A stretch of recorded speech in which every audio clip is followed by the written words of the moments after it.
제목을 따라서 하겠습니다. 우리를 향하신 하나님의 뜻. 본문 5장 마지막 부분인 12절로 25절에는 무엇을 하라는 말씀이 반복되어 나옵니다. 화목하라, 권면하고 붙들어주고 오래 참으라, 악을 악으로 갚지 말고 선을 행하라, 성령을 소멸치 말라, 예언을 멸시치 말라, 좋은 것을 취하라, 악은 모양이라도 버리라, 흠없이 보존되도록 하라, 문안하라, 읽혀 들리게 하라. 이렇게 명령형으로 집약적으로 성도들의 삶을 권면한 내용 별로 많지 않습니다. 그런데 여기에 중요한 것이 항상 기뻐하라, 쉬지 말고 기도하라, 범사에 감사하는 생활하라. 다른 것들은 전부 하라라고 말씀하다가 기뻐하고 기도하고 감사하는 생활 속에 다음에는 이는 우리를 향한 하나님의 뜻이라고 말씀하고 있습니다. 기뻐하고 감사하고 기도하는 일이 얼마나 믿음 생활 속에 중요하면 다른 것들도 중요한데 기도와 기쁨과 감사를 가리켜서는 하나님의 뜻이라고 말씀하고 있습니다. 성도는 누굽니까? 성도는 하나님의 뜻을 따라 사는 사람입니다. 성도는 하나님의 뜻에 순종하며 사는 것이 성도입니다. 성도들의 삶을 마치 레일을 달리는 기차와 같아서 이 레일을 벗어나면 이것은 탈선이라고 말하는데 바로 하나님의 뜻이라고 하는 레일 위에 우리가 살아가는 삶을 성도의 삶이라고 말합니다. 특별히 믿음의 삶 중에 기쁨과 감사와 기도가 얼마나 중요한지 다른 것들도 다 하나님의 뜻을 설명하고 있는데 특별히 이 부분만은 하나님의 뜻이라고 말씀하고 있습니다. 미국의 콜로라도주에 유명한 럭키산이 있습니다. 가보신 분들 계시겠죠. 거기에는 나무들이 울창한데 몇백 년 된 나무들도 있다고 합니다. 그런데 어떤 나무는 14번 벼락을 맞고 수많은 눈사태와 폭풍우를 견뎌냈는데 무너졌다고 합니다. 그 이유는 속 안에 딱정벌레들이 나무를 갉아먹기 시작하니까 버티지 못하고 그 오래된 그 튼튼했던 나무가 넘어져 쓰러져 있는 나무들이 많다고 합니다. 외부에서 벼락이 치고 폭풍이 일고 눈보라가 쳐도 굳건히 서 있을 수 있었는데 속에서 버러지가 생겨서 갉아먹고 나니까 그냥 나무가 무너져 버렸습니다. 외부의 문제가 아니라 내부의 문제가 우리를 쉽게 무너뜨립니다. 외부의 환경이 아니라 내 속에 있는 믿음의 삶의 모습들이 나를 넘어뜨릴 수도 있게 하고 굳건히 세울 수도 있다는 것을 말씀합니다. 주님은 오늘 우리들을 이 시대를 살아가는 우리들에게 정말 내부적으로 이겨야 될 것들이 정말 많아 어느 시대보다도 우리를 지키기가 힘든 이때에 승리하며 사는 방법 3가지를 가르쳐 줍니다. 첫째는 기쁨의 삶을 살라고 말합니다. 빌립보서 4장 4절 말씀을 보면 주 안에서 항상 기뻐하라. 내가 다시 말하노니 기뻐하라. 사도 바울이 빌립보서를 쓸 때는 기뻐하라고 말할 수가 없습니다. 내가 다시 말하는데 기뻐하라고 말할 수 있는 형편이 전혀 아니었습니다. 그는 감옥에 있었고 이제 조금 있으면 죽을 줄도 모르는 불투명한 미래가 있는 사람이었습니다. 환경이 좋고 여유가 있고 문제가 없을 때는 기뻐하는 건 당연한데 어렵고 힘들 때 기쁨하기는 사실 쉬운 일이 결코 아닙니다. 그런데 성경은 항상 기뻐하라고 말하고 이것이 하나님 뜻이라고 우리에게 권면합니다. 바울이 항상이라는 말의 의미를 몰랐을까요? 항상이라는 단어가 보여주는 의미는 어떤 뜻이었을 것을 다윗이 몰랐을까요? 바울이 몰랐을까요? 바울은 알고 있었어요. 그러기에 어떤 상황에서도 기뻐할 수 있기에 기뻐하라고 말하고 있습니다. 주님은 우리가 기뻐하는 생활이 우리 삶에 너무나 중요하기 때문에 기뻐하라는 말을 반복해서 하고 계십니다. 그런데 문제는 기뻐할 수 있는가 하냐는 겁니다. 기뻐해야 되는 것은 알고 있는데 기쁨이 중요하다는 것도 알고 있는데 정말 내 속에서 넘치는 기쁨을 간직할 수 있느냐는 것입니다. 그래서 사람들이 세상에 있는 기쁨을 좀 가지려고 세상 재미를 봅니다. 세상의 기쁨은 가변적이고 상대적이고 환경적입니다. 잠깐은 기쁘게 할 수 있을지 모르지만 그 기쁨은 잠시입니다. 요새 한국에서 이렇게 기독교계에서 많이 활발하게 움직이고 있는 여자분이 계신데 이미나라는 분입니다. 제가 어제 그 책을 조금 봤는데 이어령 교수님의 딸인데 우리가 잘 아는 대로 굉장히 어려움을 겪고 나서 이제 작년에 목사님이 되고 그래서 많은 사람들이 복음을 전해요. 근데 그분이 어릴 때부터 술을 마셨대요. 왜 그러냐면 아버지 어머니가 너무나 유명한 분인데 그리고 아버지 어머니가 바쁘고 그러니까 따뜻하게 안아주고 이렇게 물어보고 해주는 시간이 별로 없었대요. 근데 아버지가 선물을 주로 많이 받는데 술 선물을 많이 받는다는 거예요. 좋은 선물을. 그러니까 아무도 없을 때 한 잔, 두 잔 먹었는데 그게 그렇게 좋더래요. 기분도 좋고 뭐 날아갈 것 같고 얼굴이 뜨끈뜨끈하고. 왜 그렇게 외로웠는데 아버지 어머니는 아버지 유명하니까 그리고 유명한 사람 밑에 그늘에 있으니까 참 고독함이 있겠죠. 아버지 따뜻한 사랑 받지 못하고. 근데 집에 아버지가 받은 선물 중에 그 좋은 와인 같은 게 한 잔씩 마시니까 그래서 어릴 때부터 술을 잘 배웠다고 그래요. 그러니까 기분이 좋다는 거에 그거를 딱 조금 먹고 나니까 얼굴도 뜨끈뜨끈해지고 그런데 그것을 깨고 나면 기쁨이 어디 가겠어요. 영국 속담에 이런 말이 있어요. 하루를 기쁘게 살려는가 이발하라. 근데 이거 틀린 것 같아요. 저 요즘 이발 잘못해가지고 2주일 동안 제가 아주 괴롭습니다.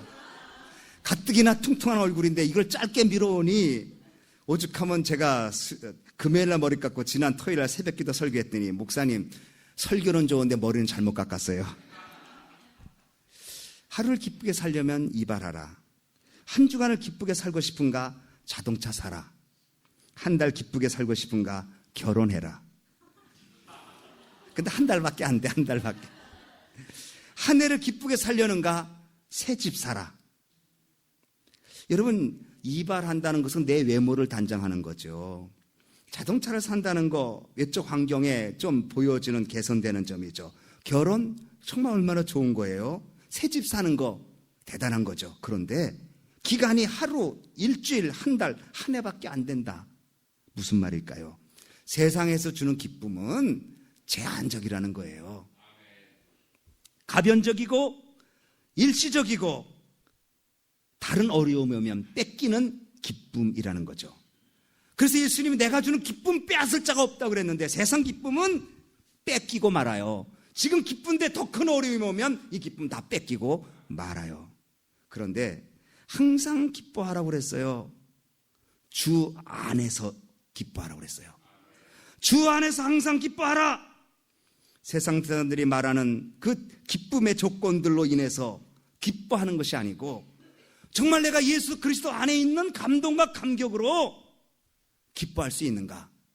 그분이 나를 위해 십자가 지시고 돌아가시고 구원해 주시고 다시 오실 그 예수님, 정말 이렇게 내가 연약한 정말 이런 형편이 있어도 나를 사랑하시고 나를 붙드시는 예수님, 그 예수님을 생각하여 기쁨이 넘친다는 거죠.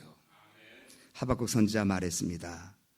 무화과나무 무성치 않고 포도나무 열매 없고 감람나무 소출 없고 밭에 식물 없고 우리의 양이 없고 외양간에 소가 없을지라도 나는 여호와를 인하여 즐거워하고 나의 구원의 하나님을 인하여 기뻐하리로다. 헨리 나우엔이, 여러분 그분들 책 많이 읽었을 거예요. 이런 말 했어요. 기쁨은 행복과 같은 것이 아니다. 기쁨과 행복은 다르다. 행복하다고 다 기쁜 것 아니다. 그렇다고 행복하다고 기쁘다고 다 행복한 것도 아니다. 불행하다고 기쁨이 없는 것 아니다. 우리가 많은 일이 어렵고 힘들어도 기쁨 있을 수 있다. 맞습니다.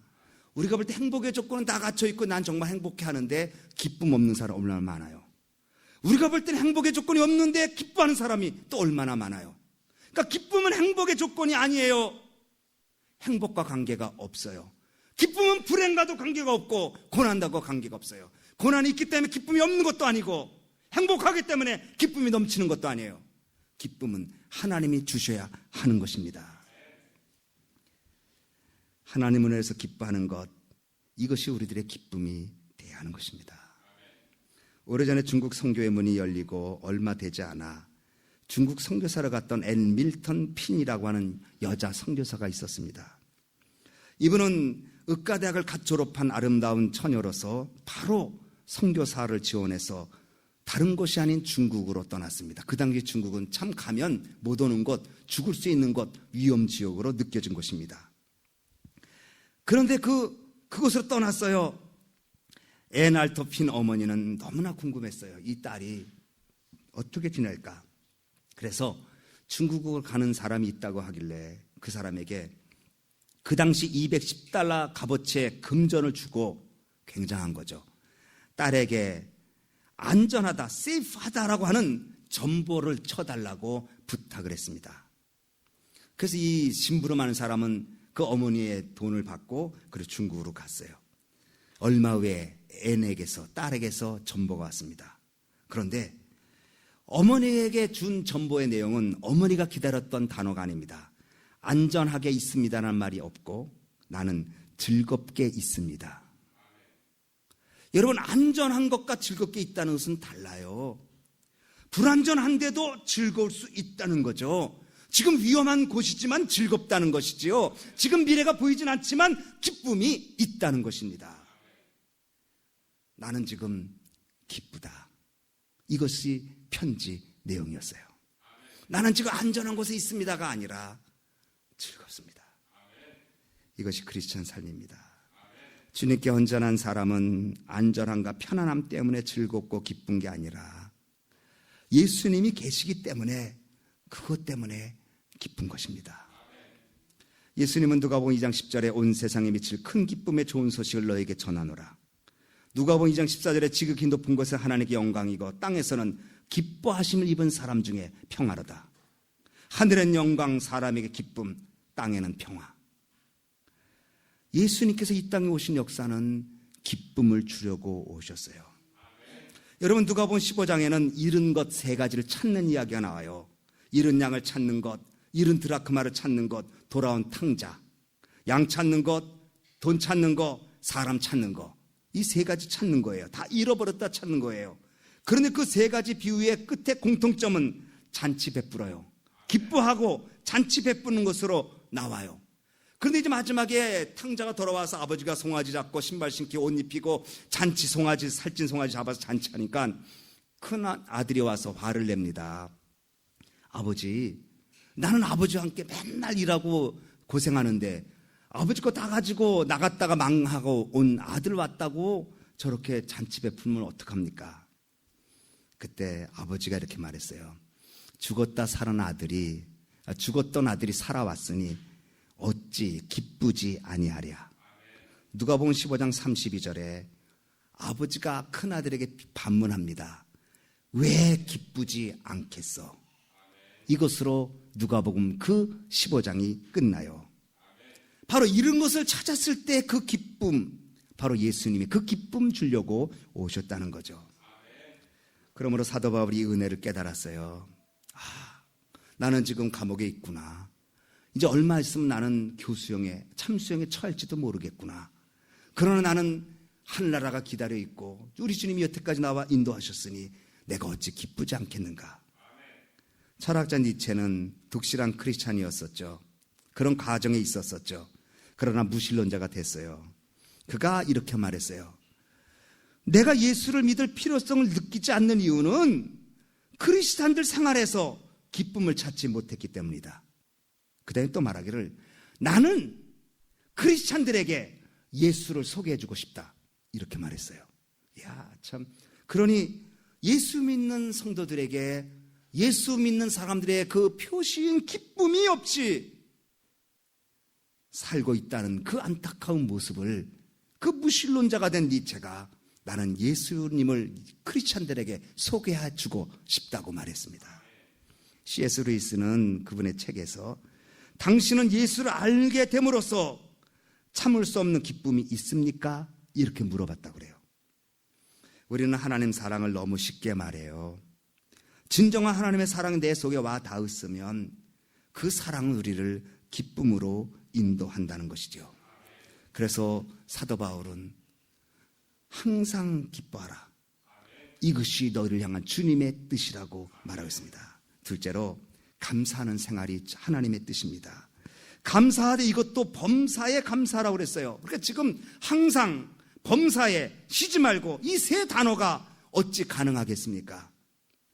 범사란 어떤 상황, 어떤 환경, 어떤 형편에서도 감사한다는 것입니다. 이건 어렵지요. 어떤 사람의 시어머니를 모시고 사는 며느리에게 이 세상에서 가장 행복한 사람이 누구냐고 생각하십니까? 물어봤습니다. 그랬더니 며느리는 지체 없이 하와입니다. 왜 하와가 가장 행복합니까? 하와는 시어머니가 없기 때문에 가장 행복할 수 있습니다. 여러분, 감사는 하나님 은혜의 통로인 것을 우리가 잘 압니다.